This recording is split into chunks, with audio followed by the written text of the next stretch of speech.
We'll start with the development of kidney. For the development of kidney, we have to start from the development of the intraembryonic mesoderm plate. Okay.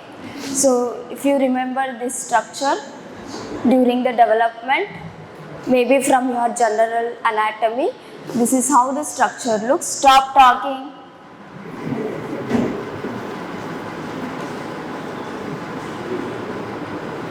And we have three different parts of the mesoderm. So what are the three different parts of the mesoderm? The first one is paraxial mesoderm. Okay, and the middle one is intermediate mesoderm.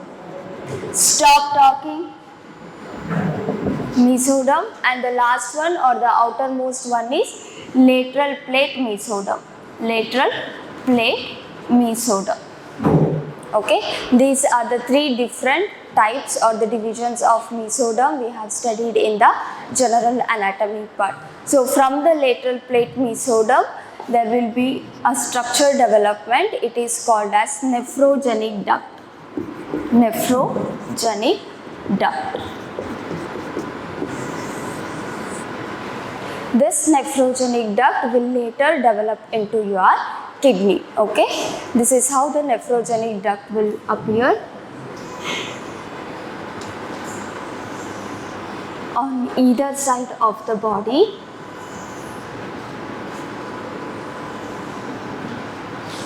Okay, this is nephrogenic duct which is developed from your lateral plate mesoderm. The entire nephrogenic duct is again divided into three parts. What are those?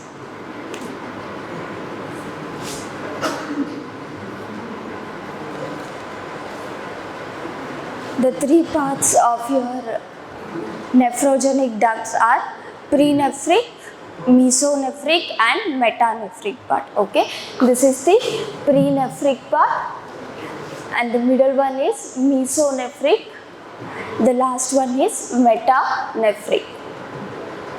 What are the position of these three ducts?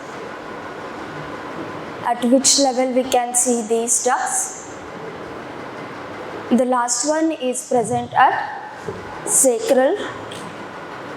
What about these two? The last part of the duct is present at the sacral level. What about the other two?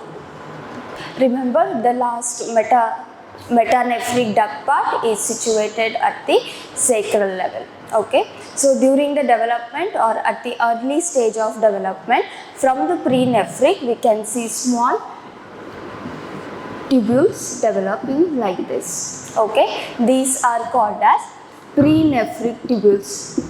Prenephric tubules. Okay, so these prenephric minor tubules or duct tubules will give us one major duct like this.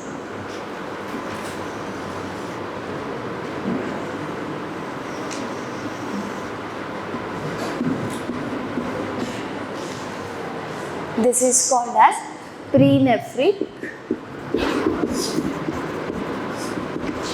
duct.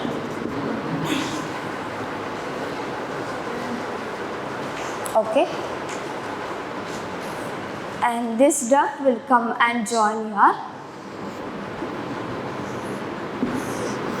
cloaca. How the development of cloaca takes place and what are the parts or division in it, we have already discussed in the previous class. Okay, so during the early stage of development, from the prenephric part we can see the development of prenephric tubules. These small prenephric tubules will give rise to one major duct that is called as prenephric duct. Okay, as soon as these two structure develops, they will disappear.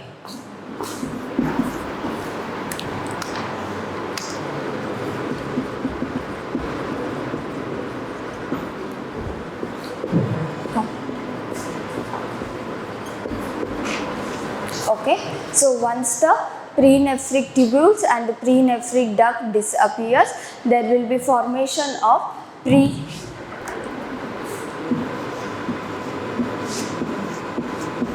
mesonephric tubules.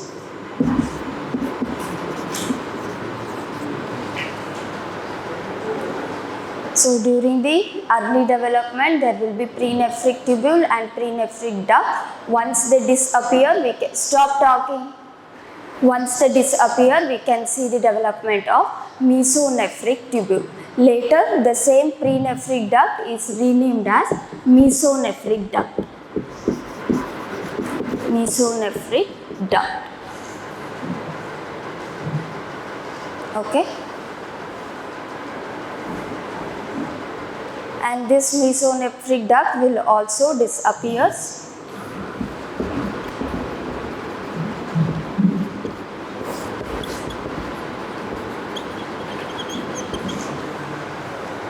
Okay, and remember, these two structures disappear only in females.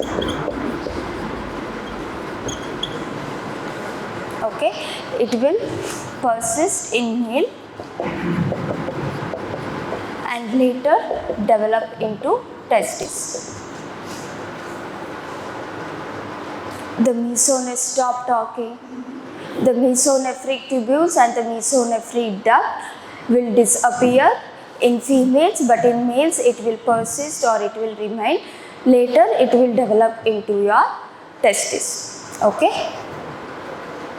So the last part left is metanephric portion or metanephric part of the nephrogenic duct. So here we can see the development of small duct.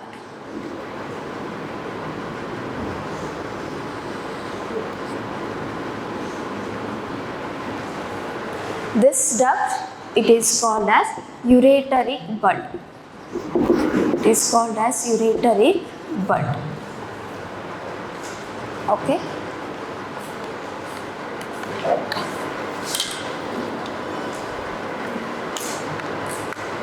So now we don't have any of these part. We don't have prenephric part. We don't have the mesonephric part also.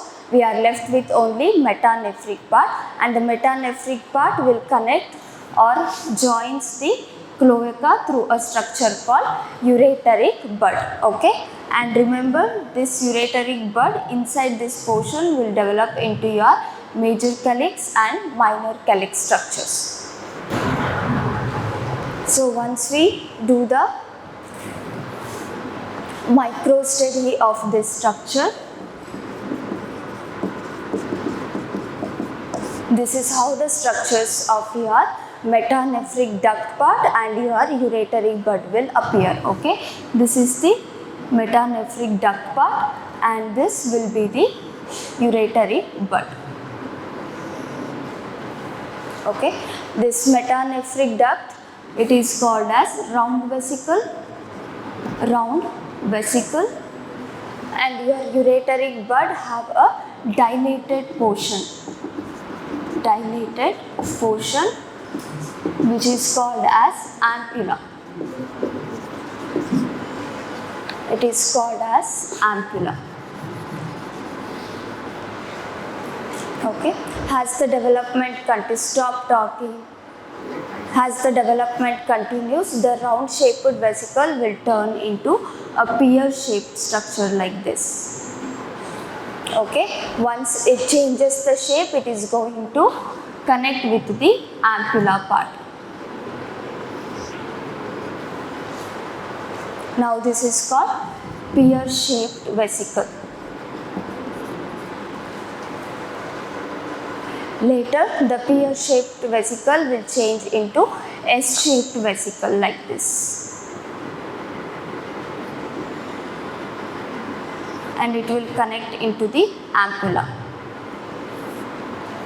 Okay, this is called S shaped vesicle.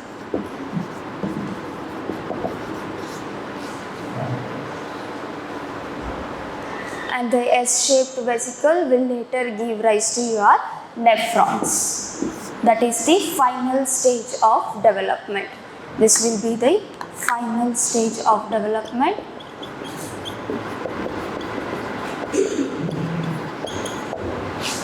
Okay. The S-shaped vesicle has the final stage. It will give rise to your nephrons. Once the nephron development takes place, this is how the structure will appear.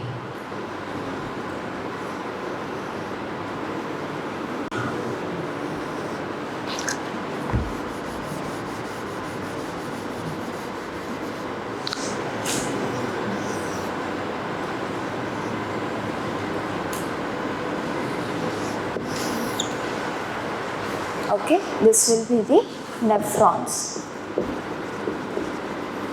This is the collecting tube.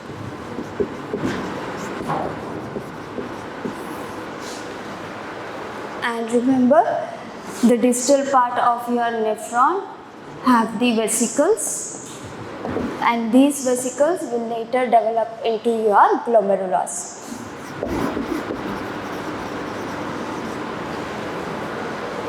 Okay, this is how the development of your kidney and other structure takes place. So basically in kidney we have two parts, right? Excretory part and the collecting part.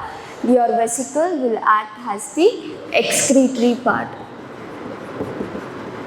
Excretory part. So from which we are going to get the nephrons. Okay, and this one, the ureteric bud or the ampulla, it is going to act as the collecting part. Later, the ampulla is going to develop as the collecting tube, and ultimately it will join your cloaca. From the cloaca, we have again divisions where we can see the development of the urinary bladder. Okay, this is how the development of the kidney takes place. Is it clear for everyone? Any doubts?